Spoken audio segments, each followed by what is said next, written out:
E se um dos criadores de um movimento musical que, poxa, conquistou o mundo inteiro, na verdade, nunca quis ser músico?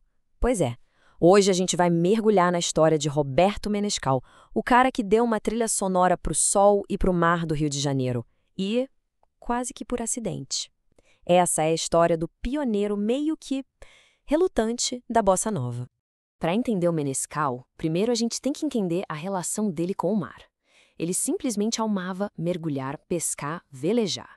E essa paixão não era só um hobby, não.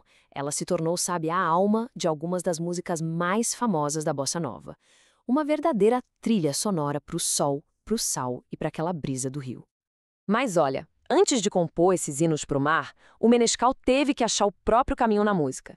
E o mais curioso é que esse caminho começou com uma baita resistência da parte dele. Vamos ver como essa jornada quase não saiu do papel? Essa pergunta define bem o comecinho de tudo para o Menescal. Longe de ser aquele menino prodígio, super empolgado, ele resistiu e muito. A educação musical mais formal que os pais dele tentaram dar. Essa frase dele aí na tela já diz tudo. Para o jovem Menescal, as aulas de piano não eram sobre música, eram sobre disciplina. Aquela rigidez das partituras, a obrigação de praticar, ele chegou a descrever isso como um verdadeiro castigo. Ele não via arte naquilo, só um dever a ser cumprido. E é aqui que a história dá uma virada bem irônica. O que finalmente levou ele para a música não foi a arte, mas a vida social. Com os 14 anos, ele queria fazer parte da turma, ir para as festinhas, sabe? E para isso, ele precisava de um violão. Foi uma escolha totalmente prática, um passaporte para a diversão, que sem ele nem imaginar, ia acabar mudando a música brasileira para sempre. O que começou como uma solução prática logo virou algo muito maior. O próximo passo do Menescal criou quase sem querer o epicentro de uma revolução musical. Nesse ano, junto com o parceiro dele Carlinhos de Laira, o Menescal fundou uma academia de violão lá em Copacabana. A ideia era bem simples, ensinar a garotada da Zona Sul a tocar.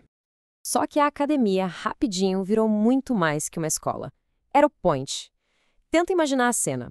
Jovens músicos se juntando depois das aulas, não para estudar, mas para tocar, para experimentar umas harmonias diferentes e juntos descobrir aquela batida única que logo ia ser conhecida como bossa nova. E olha só quem frequentava esse lugar. A lista de alunos parece o quem é quem da música brasileira. Nara Leão, Wanda Sá, Silvia Telles, Dori Caymmi, todo mundo passou por lá. Aquela pequena academia em Copacabana não era só uma escola, era o berço de um movimento. Ok, com o ponto de encontro já estabelecido, era hora de cristalizar aquele som e levar ele para muito além das praias de Copacabana. Em 1959, uma parceria fundamental nasceu com Ronaldo Boscoli. Eles eram um complemento perfeito. O Menescal trazia a sofisticação da harmonia, a melodia inspirada no mar. Já o Boscoli, bem, ele trazia as letras, a lábia e as conexões para divulgar o trabalho. E dessa parceria, claro, saíram clássicos. O Barquinho é o exemplo perfeito disso. A música nasceu de uma experiência real, de um dia em que o barco deles ficou à deriva. A música captura exatamente essa sensação de leveza, de tranquilidade, o barquinho a deslizar no macio azul do mar. É a vida virando arte, literalmente.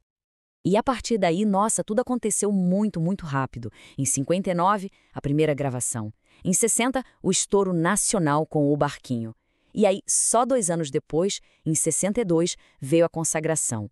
Menescal e a turma da Bossa Nova estavam no palco do Carnegie Hall, em Nova York, mostrando aquele som nascido na praia para o mundo inteiro ouvir.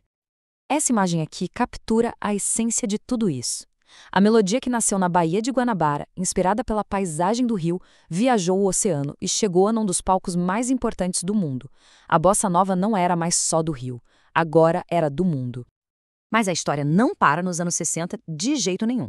Menescal continuou sendo uma força vital na música brasileira, evoluindo e garantindo que o legado da Bossa Nova continuasse mais vivo do que nunca. O Menescal provou que sua paixão pela música ia muito além dos palcos. Ele se reinventou. Foi para os bastidores. Primeiro, como diretor artístico na gigante Polygram, ajudando a moldar o som de uma era. Depois, ele criou o próprio selo, o Albatroz, onde ele podia dar voz a novos artistas e garantir que a inovação na música continuasse. A discografia dele conta bem essa história de longevidade. Tudo começa aqui, em 1959, com o conjunto Bossa Nova. Esse álbum não foi só um disco, foi a certidão de nascimento de um som que estava prestes a decolar.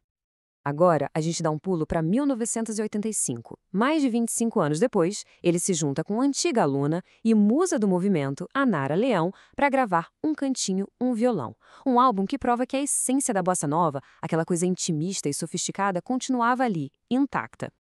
E em 2005, quase meio século depois de tudo começar, ele lança o Balan Samba. O nome já entrega tudo, né? É a mistura do balanço com o samba. O Menescal não estava vivendo do passado. Ele continuava no palco explorando, inovando e mantendo a música vibrante para uma nova geração. Então, o ponto crucial é este. A trajetória do Menescal se confunde com a da própria bossa nova. Nasceu de encontros, foi inspirada pela vida real e nunca parou de se transformar, de se adaptar e de evoluir. É como o próprio Menescal disse sobre a bossa nova, ela se renova, não morre. É um som que continua a encontrar novos ouvidos e novas interpretações décadas depois de nascer nas areias de Copacabana. E isso tudo deixa a gente com uma pergunta final. O que faz um som durar para sempre? Talvez a resposta esteja na história do Roberto Menescal. Não é sobre seguir regras, mas sobre capturar um sentimento, uma brisa, um momento e transformar isso em algo que simplesmente nunca envelhece.